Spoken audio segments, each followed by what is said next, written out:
guys, welcome to our fundamental workshops.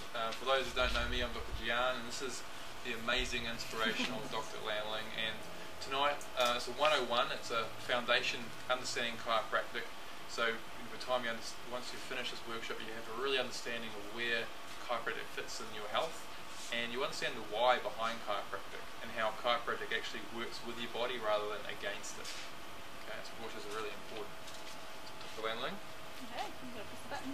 Okay, so just to recap that, what you'll discover tonight, put simply, is why the healthiest people on the planet are under chiropractic care. Okay. And why you want to get these spines checked for subluxation, and we'll give you an opportunity to do that as well.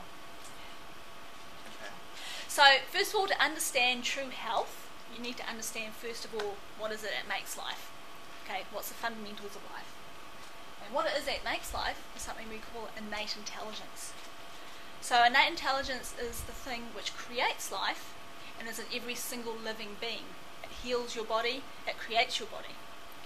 So that thing called innate intelligence is what we as chiropractors have the privilege of working with.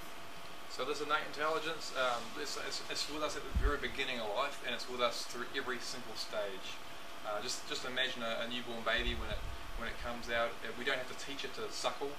Right, this is something that's inherent, it's hardwired into that system. It's not only just in humans, of course. Just look at anything with life. How plants will follow the sun. There's sort of an intelligence within that system. So this is what we're talking about right now. Your hearts are beating, your lungs are breathing, your cells are regenerating, and it's all based on an intelligence that's already hardwired into that system. But that intelligence and its expression is only as good as the quality of the information by which it's receiving that, and that's through that system that we'll be talking very shortly through. Okay. So what we're talking about is that communication system by which your innate intelligence travels. And so, who can tell me what it is that controls and coordinates every single function in your body? What is brain? Beautiful. Yep. Brain, along with that spinal cord. So, all the information in your body, what it comes from the brain, down that spinal cord, out to every single one of your cells in your body. Who wants to hazard a guess at how many cells your body actually has? Lots? Lots? Big number. Define lots. Guesstimate. More than 1,000? More than 1 million? 20 million. 20 million? Go anyone on top of that? You want to go higher? Trillions? Yep, Trillions, now we're getting in the realms. Yep. How many trillion? 17, you're getting there. Actually, scientists estimate about 72 to 75 trillion cells. So your nervous system, your brain, controls every single one of those cells all of the time. Information goes down, information goes up, and as long as that's working well, your hearts can beat as it should, right? Your lungs can breathe as they should. Your blood pressure stays the same, that blood circulates, your body heals, all those things work well as long as that communication system is working well. However, sometimes those messages get interrupted. And when those messages get interrupted, the brain and the body are no longer in communication. Okay? And so you can use an example of this is when you sit down and have a meal, you need to eat.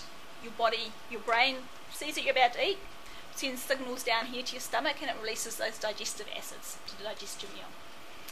And normally it will produce exactly the right amount of digestive acids you need to produce that meal. However, if you have interference somewhere along the way, what can happen is your body can produce too much of that acid.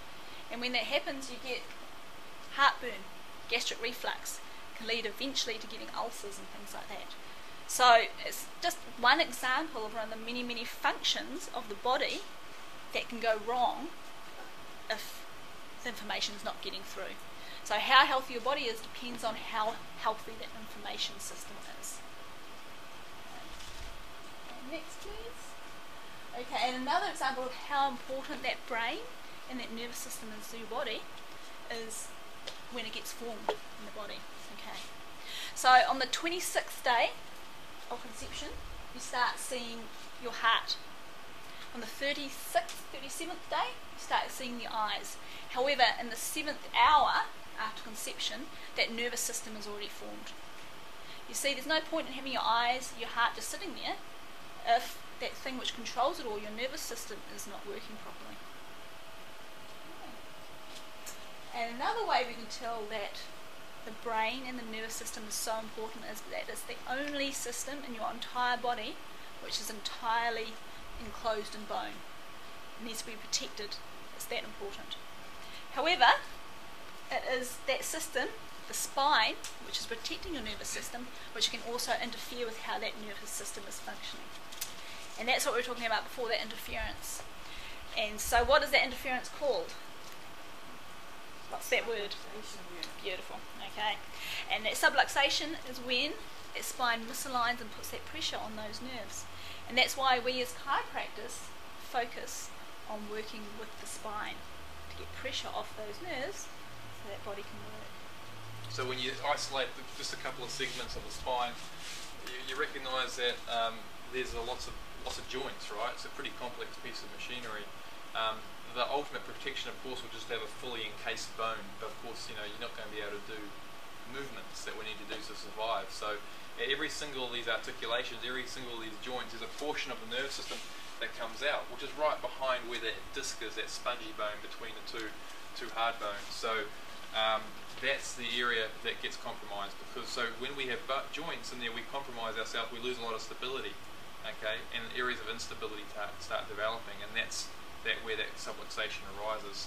Now on X-ray, this is what it looks like. Some of you guys may remember this, maybe similar to your spine potentially, but this is a side-on picture of the neck. There's the jaw here, the back of the head, so this person's facing this way, and that blue line is that what we describe as the arc of life, and the red line shows where that person's spine is. So you can see it's very, very subluxated. It's actually reversed the opposite direction, and that's due to a lot of different stresses this person's gone through in their life, and we'll talk about those different types of stresses shortly. But just to understand, that's putting a lot of pressure on those joints, a lot of pressure on those discs, and what Landling just described as that master system, that nerve system, is a heap of pressure on that, and there's no way that person can be healthy with that.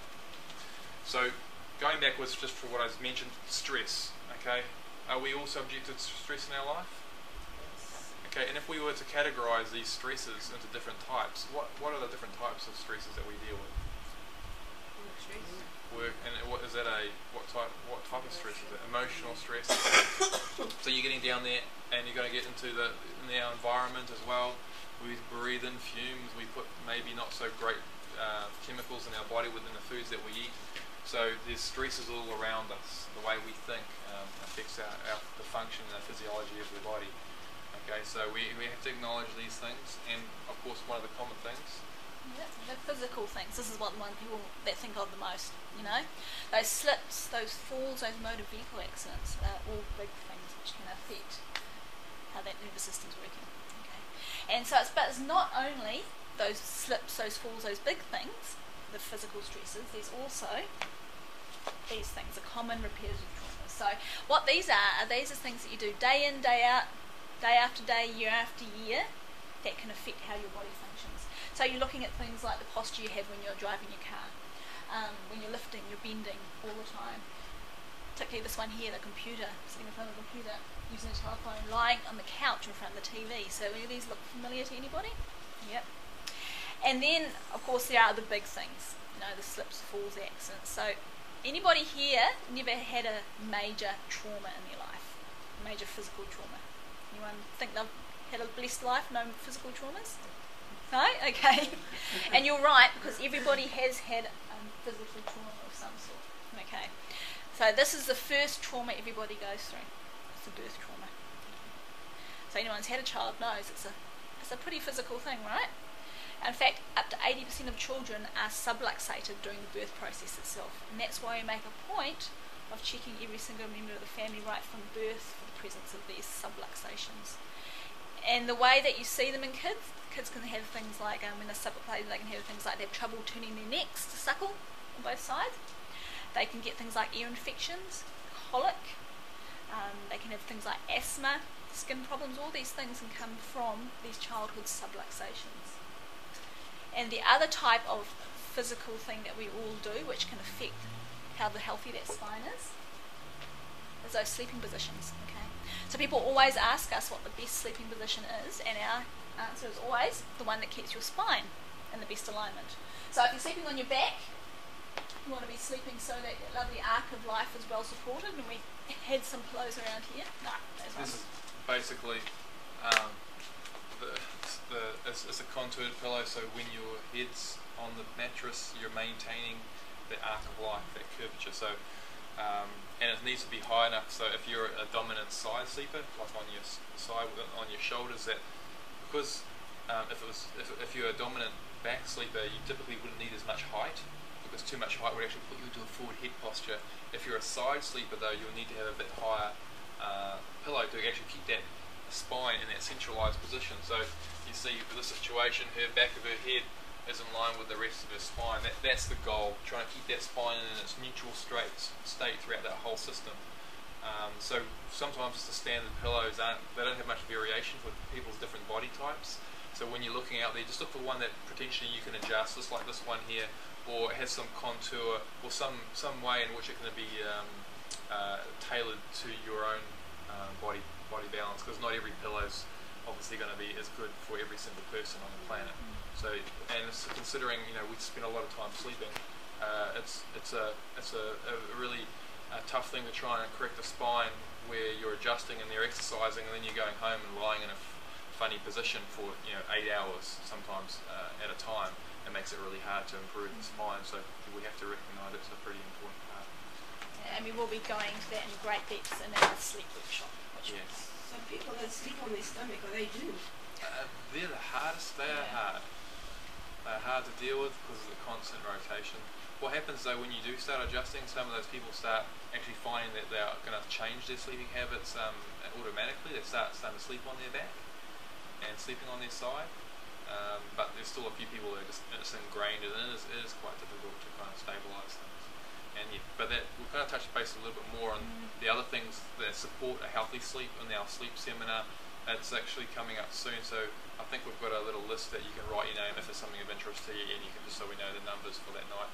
And we're getting a special speaker in who's a little bit up on the play on exactly the bears and pillows and things that people should be aware of that are of good quality. Yeah. Okay.